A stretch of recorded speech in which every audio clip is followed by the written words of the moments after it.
Trump का वादा Netanyahu तोड़ेंगे।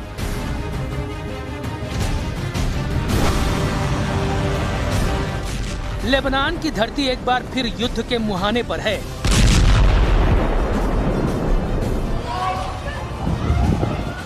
सीज फायर के बाद भी इजराइल रुकने को तैयार नहीं, तो दूसरी तरफ हिजबुल्लाह भी बदले की आग में लगातार हमले कर रहा है।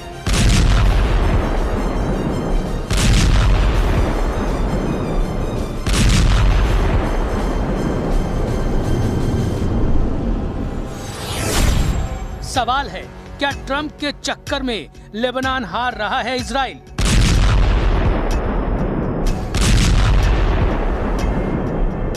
सीज फायर के बाद भी क्यों हमला कर रहा है इजराइल? इस जंग में क्या है हिजबुल्लाह की भूमिका? क्या लेबनान पर अटक गई है ईरान की शर्त? इजराइल के प्रधानमंत्री नेतन्याहू ने साफ कहा है कि यूएस ईरान के बीच 2 हफ्ते का सीज फायर लेबनान पर लागू नहीं होता।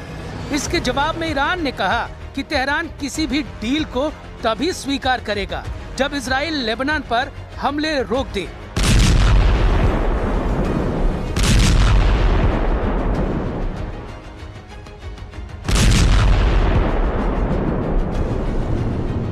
पाकिस्तान की मध्यस्थता में अमेरिका और ईरान के बीच 2 हफ्ते का सीज फायर हुआ। डील के तहत सीज फायर को सभी फ्रंट पर लागू करने का फैसला लिया गया, जिसमें लेबनान भी शामिल है। लेकिन नेतन्याहू ने लेबनान पर हमला रोकने से इनकार कर दिया। उधर हिजबुल्लाह ने ऐलान कर दिया कि अगर इजराइल ने हमला किया तो वो जवाब देने से नहीं रुकेगा, लेकिन इजराइल की तरफ से हमले नहीं रुके।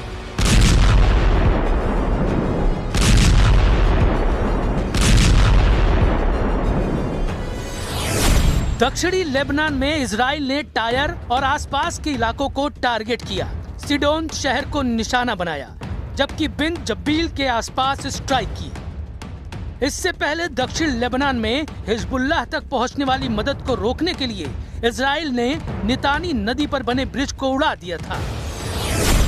हिजबुल्लाह ने चेतावनी दी कि वो मध्यस्थ देशों को समझौता लागू कराने का मौका दे रहा है, लेकिन इजराइल ने हमले जारी रखे तो वो अगला कदम उठाएगा।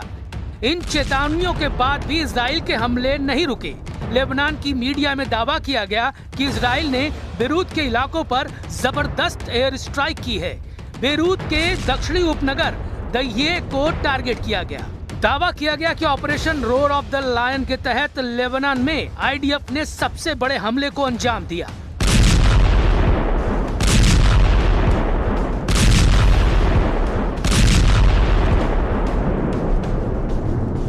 מהלומת פתע מאות מחבלי חיזבאללה במפקדות ברחבי לבנון. זוהי המכה המרוכזת הגדולה ביותר שסופג החיזבאללה מאז מבצע הביפרים. 10 मिनट में 100 कमांड सेंटर और हिजबुल्लाह के सैन्य ठिकानों को टारगेट किया गया। इसमें हिजबुल्लाह के इंटेलिजेंस हेडक्वार्टर और हमले की योजना बनाने वाले मुख्य ठिकाने भी शामिल हैं। दावा है कि हमले में हिजबुल्लाह की सबसे खतरनाक रदवान फोर्स और एयर यूनिट को टारगेट किया गया। ये वो यूनिट है जिसकी तरफ से इजराइल में मिसाइल और ड्रोन अटैक को अंजाम दिया गया। आईडीएफ के मुताबिक उनका एक्शन कई हफ्तों की प्लानिंग और सटीक इंटेलिजेंस पर आधारित था। यहाँ टेल अवीव है, यहाँ पे कोई सायरन नहीं हो रही है। नॉर्थ में जो है हो सकती है, लेकिन अभी कोई सायरन वहाँ पे नहीं बजी है, क्योंकि हिजबुल्लाह जब अटैक करता है तो अक्सर नॉर्थ इसराइल पे करता है, क्योंकि वहाँ पर जो भी है, खासतौर से किरियात शमोना का जो एरिया है वो बहुत ज्यादा प्रभावित हुआ है। वहाँ पे लोग जो है डिस्प्लेस हुए हैं, वहाँ पे लोग घरों में नहीं है। 10,000 से ज्यादा लोग जो है नॉर्थ से शिफ्ट हो चुके हैं। और दूसरी तरफ से लेबनान में भी काफी तबाही हुई है। 1.3 मिलियन पीपल यानी 13 लाख लोग जो है वो अभी तक बताया जा रहा है कि वो डिस्प्लेस हुए हैं। तो वहां पे जिस तरीके का ऑपरेशन चलाया जा रहा है, खासतौर से इस्राएली फोर्सेस की तरफ से, ऐसा लगता है कि शायद वो बहुत जल्द बंद नहीं होगा। हिजबुल्लाह इजराइल की सबसे बड़ी टेंशन है। यही ग्रुप है जो इजराइल के गाजा पर हुए हमले के बाद सबसे पहले एक्टिव हुआ था। अब वो इस ग्रुप को खत्म करना चाहता है, हिजबुल्लाह की ताकत को पूरी तरह खत्म करना चाहता है। लेकिन सवाल है कि हिजबुल्लाह को इजराइल से लड़ने की ताकत कहां से मिलती है। हिजबुल्लाह लेबनान का एक ताकतवर शिया मुस्लिम राजनीतिक और लड़ाका ग्रुप है। इसे ईरान का फुल सपोर्ट है।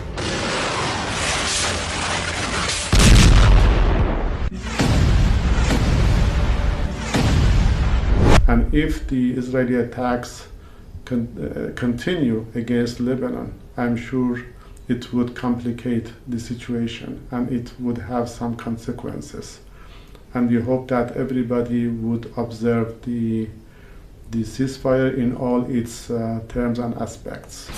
इजराइल का दावा है कि वो आत्मरक्षा की लड़ाई लड़ रहा है।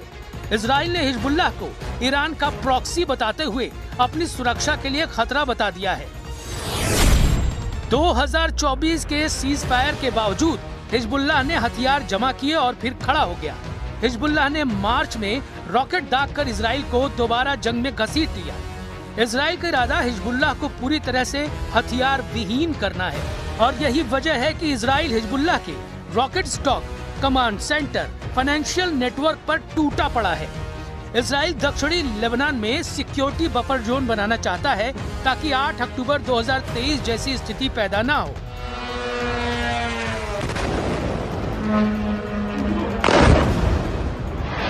Oh my God!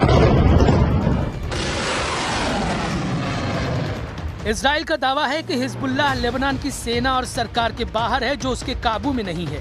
इसलिए हिजबुल्लाह को काबू में करने के लिए इजराइल को आगे आना पड़ेगा।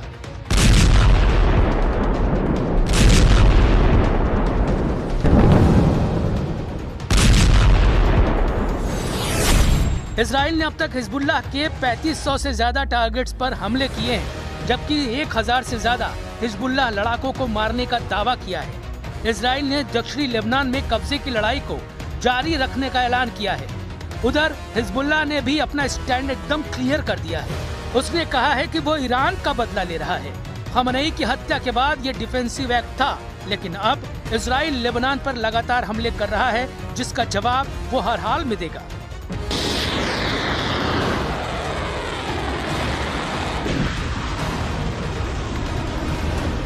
उधर सीज फायर के ऐलान के तुरंत बाद बहरीन के मनामा धमाके की आवाज सुनी गई।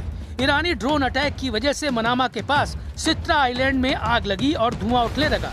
बहरीन ने इसे ईरान का युद्ध अपराध बताया और दावा किया कि सीज फायर के बाद भी उनकी जमीन पर हमला हुआ। दावा है कि सीज फायर के बाद भी गल्फ में 2 जगह ईरान ने टारगेट किया। बहरीन में मनामा और सऊदी अरब में जुबैल पेट्रोकेमिकल कॉम्प्लेक्स पर ड्रोन अटैक हुए। गल्फ में हमलों के बाद सवाल और बड़े हो गए हैं। क्या ईरान सीज फायर का पालन कर रहा है या बैकडोर से जंग जारी है? बहरीन और सऊदी अरब ने साफ आरोप लगाया है कि सीज फायर के बावजूद उसकी जमीन पर हमला हुआ। यानी एक तरफ बातचीत, दूसरी तरफ ड्रोन और मिसाइल। अब आते हैं सबसे अहम सवाल पर। क्या ये पूरी कहानी ट्रंप के प्लान से जुड़ी है? ट्रंप ने दावा किया था कि 2 हफ्ते में हालात कंट्रोल में होंगे, लेकिन जमीन पर जंग फैलती गई। इजराइल सीज फायर नहीं मान रहा, ईरान शर्तें जोड़ रहा है और हिजबुल्लाह हमले आगे बढ़ा रहा है। तो सवाल है कि क्या ट्रंप का प्लान फेल हो गया? और यहीं पर एंट्री होती है बेंयामिन नेतन्याहू की। नेतन्याहू साफ कर चुके हैं कि लेबनान पर सीज फायर लागू नहीं होता। मतलब इजराइल इस जंग को अपनी शर्तों पर लड़ रहा है। उसका फोकस क्लियर है, हिजबुल्लाह खत्म करो, बॉर्डर सिक्योर करो और ईरान के नेटवर्क को तोड़ो। लेकिन असली खेल इससे भी बड़ा है। ये सिर्फ इजराइल वर्सेस हिजबुल्लाह नहीं है, ये इजराइल वर्सेस ईरान है, ये अमेरिका वर्सेस ईरान है और ये मिडिल ईस्ट की पावर स्ट्रगल है, जहां हर देश अपने अपने मोहरे चला रहा है। इससे बड़ा खतरा अब ये है कि अगर हिजबुल्लाह फुल स्केल वॉर में उतरता है या ईरान सीधे मैदान में आता है तो ये लड़ाई पूरे मिडिल ईस्ट को जला सकती है। और इस जंग की सबसे बड़ी कीमत लेबनान के आम लोग चुका रहे हैं। शहर खाली हो रहे हैं, घर मलबे में बदल रहे हैं। वहीं इजराइल में भी सायरन, बंकर और डर का माहौल है। अब सबसे बड़ा सवाल है कि क्या इजराइल जानबूझकर जंग बढ़ा रहा है? क्या हिजबुल्लाह सिर्फ ईरान का हथियार है? और क्या सीज फायर सिर्फ दिखावा है? सीज फायर के बाद भी अगर मिसाइलें चल रही हैं तो ये साफ है कि जंग रुकी नहीं है, बस उसका नाम बदल गया है। और अब सवाल ये है कि क्या ये लड़ाई यहीं रुकेगी या मिडिल ईस्ट एक और बड़ी जंग की तरफ बढ़ रहा है?